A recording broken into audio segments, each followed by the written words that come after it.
Hey everyone, welcome to our Talk Tuesday Live. We're going to be talking about burnout and how to avoid it. I'm Jeannie, and that is Kirsten, and we are owners of the six-figure business, the Marketing VA Advantage, and we're so excited. It is basically leveraging video marketing along with the marketing virtual assistant to grow your business and become an authority. So today we're going to touch on some of those subjects. Yes. It's so funny because when we think about burnout, I guess to me, you were in corporate America before, and I've always been self-employed. It's almost like this badge of honor to burn yourself out in your business, right? Showing pictures of yourself laying in a hospital bed is like a good thing. And I think it's really sad that we've gotten to the place where the hustle and the 24/7 is what people think it's like to be an entrepreneur.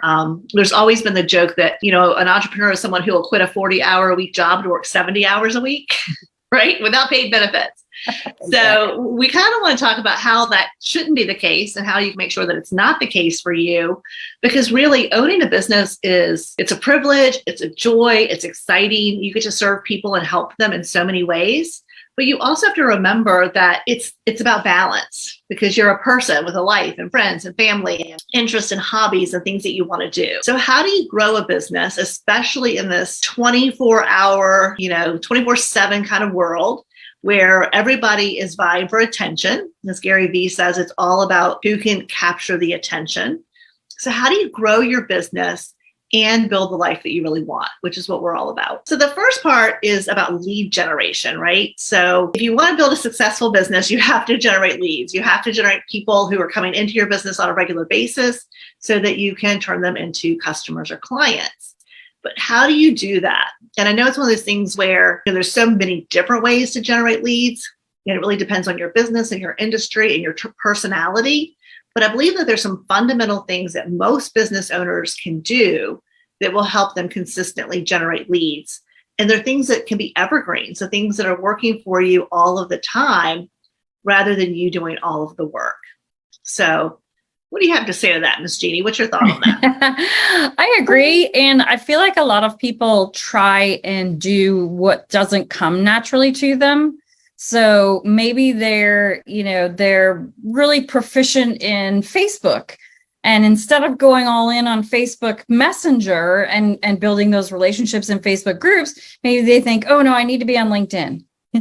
So, kind of stick what comes naturally and what you're already comfortable with, and use that to its fullest extent. Yeah, absolutely. In a little while, we're going to talk about, how you can leverage every platform, even the ones that you're not proficient in or you really don't want to be active in. Mm-hmm. So some of the things that we do for lead generation that don't require us to burn out is, one, we're really good at creating evergreen content. So content that can help people over and over and over again and attract leads over and over and over again. These can be things like YouTube videos that are high in SEO. So when people are searching, they find your content today, next month, next year, 5 years from now. So that's good evergreen content. Things like webinars can be evergreen because you create it once and people are finding that, whether it's a call to action in your YouTube video or a call to action in one of your social media posts, you're getting them to go to something that you created that then will get them to take the next step, which is either to buy your product or service or to book a call with you to buy your product or service. There's other ways to generate leads too. Things like Jeannie was talking about Messenger on Facebook. And that's a great way to go out and really connect with people, build relationships, and make sales. But it is very time consuming, and it's a great use of time, especially once you kind of master what to say and how to say it, and you get your conversions really high. But what's really exciting is after you figure that out, you can outsource that to someone. You can have an outreach specialist doing those things for you. And that's when I think we're kind of moving from being that solopreneur to really being the entrepreneur who's putting systems in place and processes in place and people in place so that you can scale your business and not work yourself to death, not work 24/7. Yeah, absolutely. We have a client who just hired his first marketing VA, and he said, I was thinking big when I joined your program. He said, but now I'm thinking really big, because once you understand that the lifestyle, how your lifestyle changes and how your business changes because you have somebody else coming in, helping you, picking up the slack, getting all those little things done that need to get done. But you need to be spending your time on the strategic planning and the working with clients and turning leads into sales. So. Absolutely. And that kind of leads into our second point for today, which is technology. When you start a business, you have no idea of all the things you need to know, right? You start your business because you love doing whatever it is you do. And then you realize, well, I have to do my bookkeeping, and I have to do all of my marketing, and I have to deal with all the invoicing, and I have to be the one to chase invoices if someone hasn't paid, or I'm the one that has to decide on the platforms I'm going to use. I need to learn how to use design in Canva. It's a constant learning curve of all of these different things that we have to learn, or we feel like we have to learn. And then with technology evolving and changing so quickly, it's very easy to spend most of your day learning rather than actually doing things that are going to grow your business and generate revenue.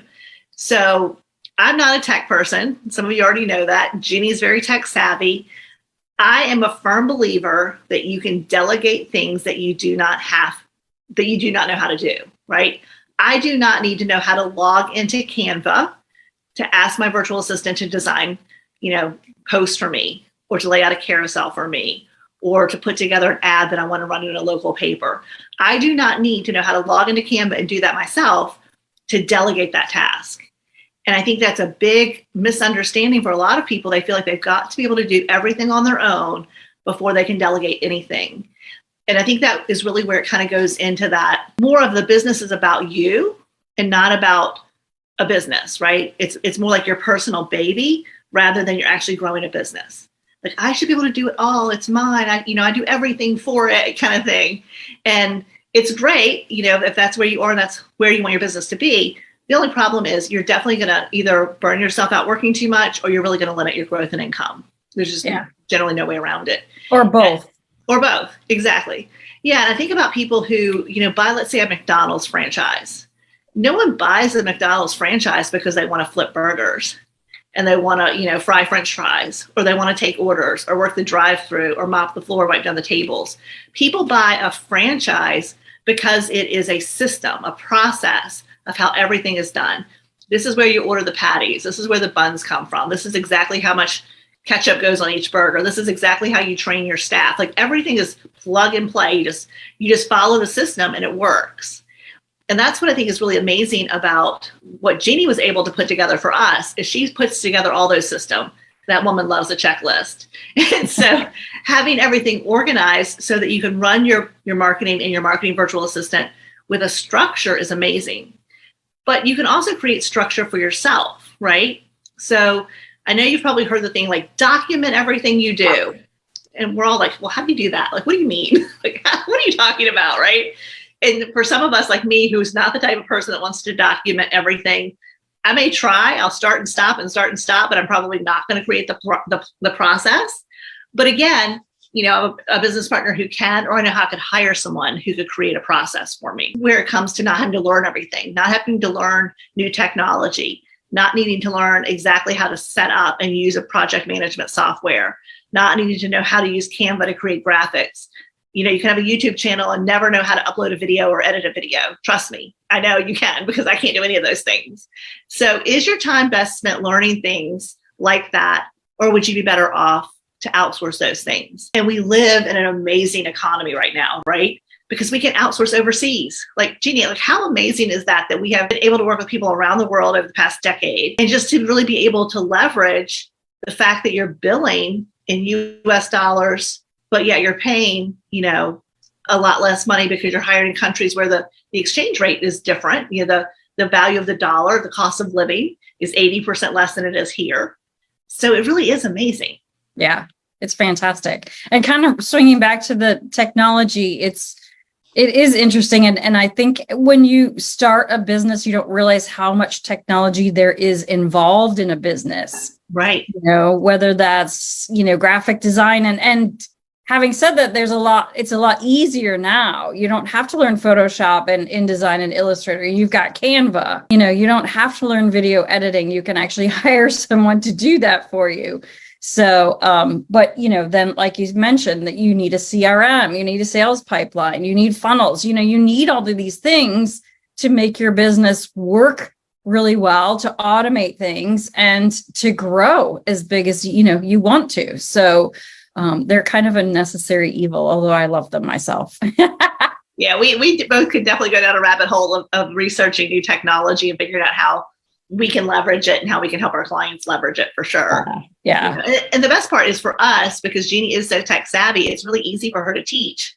All of our clients, we train all of their marketing virtual assistants, and we make sure that they can use all of the technology that they need to do the job that we promised you they can do. And so it's really exciting. And again, when people get to stay in their unique ability, they're happy. So when you outsource your tech and things like that to a virtual assistant who loves all the tech, it's win-win. They're doing what they love. They're learning and improving their skills on what they're passionate about. And you're getting to do what you're passionate about. You're getting to stay in your unique ability. And I think that's what makes owning the business really amazing, is when you realize that you do the part that you love the most, because that's how you will have the most impact, and you delegate the rest. It's so fun to, and if you think about it, that's why you started your business, is because you love doing a certain type of service or creating a certain type of product. And so to be able to stay in that and to have somebody else do all of the other things that need to get done, it's just a great thing. It gives you so much energy. It makes you feel good. It makes you feel confident. It makes you feel like a real business owner. It opens your mind to, how big can I grow this business? How big do I want to grow this business? How can I hire someone to do this? Because I really don't like doing that. And that's the last thing on my plate. Think about all the things that you do. What if you could just hand over the things you don't like to do to someone else? Wouldn't that be amazing? Yeah. The first thing you outsourced was your bookkeeping.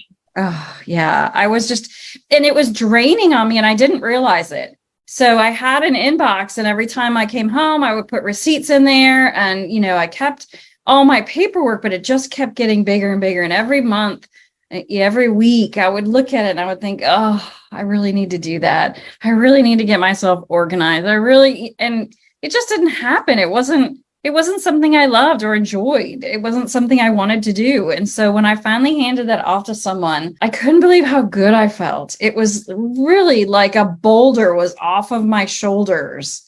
And I thought, wow, now I don't even have to think about it. I just hand it off to someone else.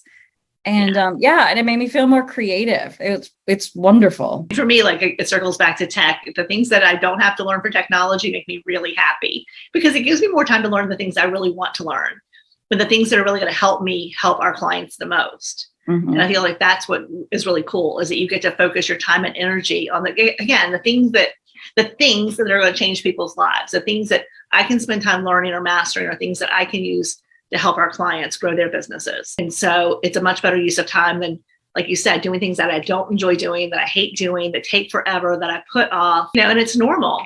And I think, I don't know, maybe you guys, I don't know if there's anybody listening or watching right this second, but how many of you feel like the things that are always getting pushed to the back burner, or the piles that are getting higher, how many of you feel like those things are nagging you in your head all of your time, and they're just burning up your good energy? They're taking away your creativity, and they're really, they're burning you out, because, they have to be done.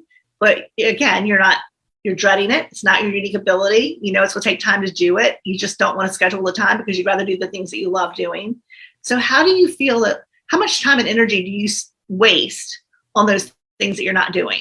Because I know for me, I've got this one problem that I've been trying to solve for a while now, and I need a large block of time, and I keep kind of avoiding it, because I know once I get in it, I think it could be a couple hours, but it could be 4 or 5 hours for me to solve this problem and get everything sorted. And it has to be done, but I haven't been able to take the time to do it. So we all have things that we have to do that we don't want to do. There's always going to be those things in your business. But the reality is, you can get rid of a lot of things that you don't want to do, so that 90% of the time, that's our goal. Like 90% of the time, we want to be doing what we love. So the next point was, how do you attract ideal buyers to you from every platform? And is it possible? Kirsten, what do you think? Well, first of all, back in the day, back when I was just a kid on the farm. Yeah. So this will either make some of you feel good or some of you feel bad. But 1970 to 2022 is 52 years. Good God. Right? But 1918 to 1970 is also 52 years. Doesn't that seem weird when you think about 1918? Seems like a million years ago. And we were all here in the 70s, or at least most of us were here in the 70s. Yeah. So my point is, time kind of goes by and things change. And when we first kind of got into social media, it really was, Facebook had just come out with fan pages. LinkedIn had really come on the scene, blogging and email marketing, and that was really it. That was kind of it for a while. And so if you could master Facebook back then, you could definitely build some amazing organic traffic and make a ton of money, and it was amazing. But what was interesting is there were people who back then wanted to build their websites or didn't want to have a website because they had a really active Facebook fan page. And so we kept saying to them, you have to have a website because, this fan page, you have no control over it. You don't own it. Facebook owns it. And there were many, many times, unfortunately, that people would freak out and call and say, I've been locked out of my page. Something's happened to my page. It's gone. So even back then, we were talking to people about the importance of having a website and having Facebook. And so again, it's those things where we have to kind of leverage different technologies for different reasons. But with social media, it used to be you could just say, go where your audience is. The problem is for most of us, our audience is in a lot of different places now. They used to kind of do it in demographics. TikTok's just for younger people. That's not true. I mean, the younger generation usually grabs something right away and they make it, popular, but then everyone else jumps in. So there's lots of businesses, lots of large brands and small businesses that are building their business on TikTok, or they have a LinkedIn profile and they're posting on LinkedIn, or maybe they're using Instagram and Twitter. So all of these different platforms can have a benefit for you if your target market is on them. But how in the world do you show up on all those platforms? How do you do that? That's like a full-time job, right? Yeah. So How do you do that? And that's when we start talking about leveraging technology, creating one piece of original content that your marketing virtual assistant can repurpose for the platforms that you choose to be on. Because Jeanne and I are huge believers that each of us are different and unique, and that's what makes our businesses unique. And so you really need to go where you're happy to be on social, also where you feel like your audience is. But again, if your audience is in lots of places and maybe you just don't like Instagram, but it may mean that you don't want to personally show up and post on Instagram, and that's okay. That's where virtual assistant comes. And so we like to focus on our primary social media is YouTube. And then we repurpose to the other platforms that we use the most. And again, not all of our clients use the exact same ones. And we do have clients that are on every single platform.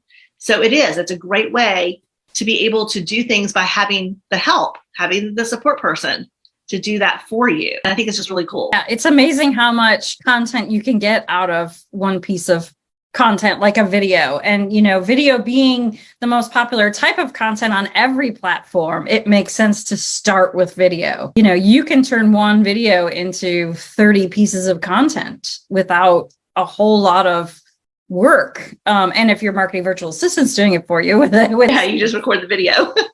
Yeah, it's just amazing. And it makes complete sense to use like your video where it's you talking, because this is your voice. This is you educating people. This is you, talking about what it is you love. And then, your passion comes through and people can feel that. So it just makes total sense. And that leads into the next point, which is building authority online. Nothing builds authority online for you more than you educating people. When they get to see how you speak, they get to see your mannerisms, they get to, feel like whether they learn really well from you or they like your values or belief systems around a topic. So video really builds know, like, and trust, but it also really builds your authority in your niche. And again, the authority is what gets the attention. So when you start putting yourself out there and educating people and helping them through content marketing, people will start to find you. They'll start to follow you. And they will buy from you. So whether that's clicking a button and buying a product or service, or clicking a button and booking a call with you, they will do that, because with video, you're building, again, know, like, and trust, because they feel like they know you because they've seen so many of your videos, but it also builds authority. They're thinking that person knows that topic. They're the expert. That's who I want to learn from. That's who I want to work with. And that's so powerful. But you can have that on all of the different platforms, because your original content, your original video can be repurposed in some really unique and creative ways so that it is unique content for each platform. It's not that you're putting the same post on Instagram that you're putting on Facebook, that you're putting on LinkedIn. No, you've got a marketing VA who can create unique, very unique content for each platform from your original video. And that's important, because we heard this somewhere the other day, Jeanne, you can tell me, if I'm saying it right, Facebook is about you. Instagram is about me, and LinkedIn is about we. Yeah. So on Facebook, you would use I've done this to talk about yourself. On Instagram, it would be you can do this. And then on LinkedIn, it's we. So it's just kind of a different, terminology, but that works differently on each platform. Yeah, I think that's what people think where they mess up when it comes to repurposing content, is that the exact same content isn't going to perform the same way on each platform. That's why you want to make it unique to that platform. And so having someone to be able to do that, we heard we're always like learning new things to do. And I thought this was really cool. Creating like a 7-second video that you overlay with a post, like a small post or a quote, and then you put music behind it, which is really cool because you have like the video, whether it's a tree moving or a person kind of walking by, you have that 7 seconds of motion, but on top of it is something to read. And then there's also pleasant music. And so those are things that can be done. Like, your virtual assistant can take a clip out of your video and turn that into this 7-second clip. And then they can take something that you said that is brilliant and turn that into a quote and put that on top of that video. And then they can find free music, right there in the different apps that they can use to turn that into like a really interesting, experience for whoever's finding your content. Yeah. So if you think about it, that's 3 different senses all at once, isn't it? Yeah. Your sound, it's your visual, and it's your reading. Yeah. Yeah, definitely. And I think that's one of the other things that we like is that, in order to make all of these happen as far as their marketing goes, it really is about being creative. It's about coming up with great ideas, but they don't always have to be your ideas. We are always blown away by how creative and amazing our virtual assistants can be. They can come up with some ideas that we would have never thought of. Or maybe they're following someone on social media and they say, hey, I learned this from another person that I follow. What do you think? We're like, oh my God, we love that. Let's do that. So it is really, really cool to have that other person who has that creative energy helping you create content that stands out from everything else and makes you really proud to post. Yeah, because they're typically on social media. They're typically a little bit younger, and they've had social media since they were born. Right. And they love it because it's fun, it's creative, it's unique, it's doing your own thing and kind of making yourself the feature of it. And so they can bring that creativity and excitement to your posts. Yeah, and in this, we're talking about burnout. And so we primarily talked about having a lot of your marketing done for you. And the reason for that is because money solves a lot of problems. It may not make you happier, can't buy happiness, but it can solve a lot of problems. So when you invest in a virtual assistant and your marketing's getting done and you're generating leads and you're closing those leads and you're making more money, that gives you more money to invest in other things. So we've had so many people say, oh, once I got my virtual assistant up and running and the content was coming in and I was having more conversations and selling more, then I decided to hire a housekeeper. Like that was what I wanted next. I wanted someone to do that for me. Or then I hired a bookkeeper. Or then I decided to hire a virtual assistant, to do these admin things for me. So what happens is once you understand the value of having support in your business, instead of being like the Lone Ranger doing it all yourself, then you kind of start to realize how good it feels, how good it feels to have more money coming in and how that money can solve problems for you. I mean, I don't know, maybe there's someone here that's like, I love cleaning my toilets twice a week. I'm not that person, right? So, I mean, so again, whatever you don't enjoy doing, whatever is taking up your time that is actually contributing to you burning out, once you have revenue coming in, then you can invest that money in having those things done for you so that you have more time and energy, again, to do what you do best and serve your clients to the best of your ability. And ultimately that leads to more revenue. Yep. So that can be, like Kirsten said, a cleaning person or a cleaning service, but it can also be, ordering meals, healthy meals through a service that delivers them. So you don't have to think about meals. It can be, hiring someone to come over and do your laundry for you because you hate doing laundry and folding it and hanging it back up, And like Kirsten said, the more money you have coming in, the easier it is to hand off things to someone else and not feel guilty about it and not feel like you should be doing it yourself. But yet, if you think about it in a way, you're employing them, you're helping them grow their business. So, and it's taking that responsibility, that onus, that, boulder off of your shoulders. So it's fantastic. It kind of leads back to the question when we talk about, is your time worth more than $3 an hour? And emphatically, everybody will say, yes, absolutely. And then the question is, well, why are you still doing $3 an hour tasks? Why would you do anything? I mean, unless you love it. I always want to caveat that. Jeannie loves doing design work. And so sometimes if we're working on something and she's like, I just want to dig in and do this. And it's like, great, you have the time to do it.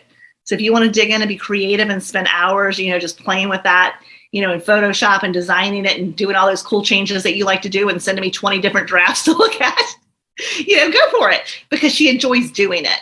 But a lot of times when it's just creating a post or creating a thumbnail or things like that, that's not the best use of her time. So that's definitely, we're much, much, much better off to outsource that, for $3 an hour. So that's the other thing you have to ask yourself, what is my time really worth? And the ultimate goal for most people, like in corporate America, it's like you're climbing that corporate ladder, right? You make the 35,000, then you want to make the 40, then you want to make the 50, then you want to get to, up middle management, make 60. I mean, like you kind of want to keep working your way up, right? But people don't think about it like that when it comes to owning a business. So usually when you start your business, you're undercharging, you don't have a lot of clients, and you're working a lot of time because you're hustling for the business, you're doing the marketing, you're doing everything. So when you look at the amount of hours that you worked and the amount of revenue you brought in, you might be surprised. Some of you may be making $4 or $5 an hour, right? You may not be making any money because you are working so much. But what happens is as your business grows, the value of your time goes up. Is it worth $150 or $200 or $1,000? What is your time worth per hour? And then how do you delegate things that are, that would cost less to delegate than it would cost for you to do it? Yeah, absolutely. And you can start out with, a big list. Write down everything that you would want to take off your plate if you could.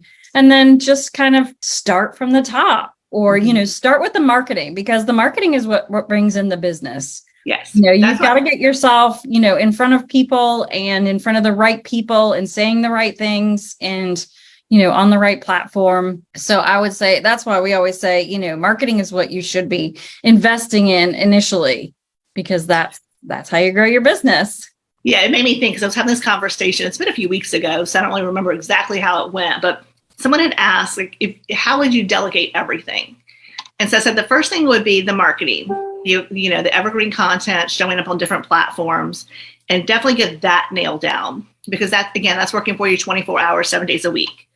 The next thing I would do would be an outreach specialist. So having someone to do outreach for you, whether that's on LinkedIn, Facebook, Instagram, somebody who really understands how to speak like you and who can actually craft messages that would be awesome for you, and who could set appointments for you in our case, because we don't sell with the click of a button. We actually like to have conversations with people to make sure what we do is right for them and vice versa.